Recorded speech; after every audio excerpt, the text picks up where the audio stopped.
তিন ওয়ানডে এবং 3 টি-20 ম্যাচের সিরিজ খেলতে চলতি বছরের জুলাই আগস্টে আয়ারল্যান্ড সফর করার কথা ছিল বাংলাদেশ দলের। তবে লজিস্টিক ও আর্থিক সীমাবদ্ধতা সমস্যার কারণে সেই সিরিজটি বাতিল করেছে ক্রিকেট আয়ারল্যান্ড সিআই। এমনই এক প্রতিবেদন করে বিষয়টি জানিয়েছে ইএসপিএন ক্রিকইনফো।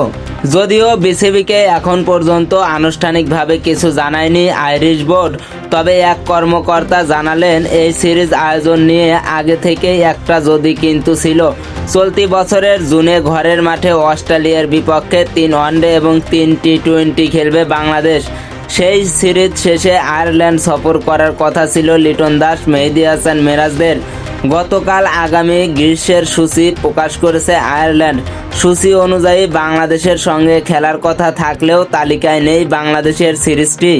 জানা যায় লজিস্টিক ও আর্থিক সীমাবদ্ধতার কারণে সিরিজটি বাতিল করেছে আয়ারল্যান্ড। এমন পরিস্থিতিতে আগামী জুলাই আগস্টে থাকছে না বাংলাদেশের ক্রিকেটারদের কোনো সিরিজ।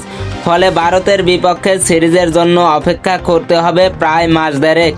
বাংলাদেশ সিরিজ বাতিল করলেও ভারত, আফগানিস্তান ও নিউজিল্যান্ডের বিপক্ষে খেলবে আইরিশরা, যেখানে মে মাসে নিউজিল্যান্ডের সঙ্গে একটি 4 দিনের টেস্ট খেলবে।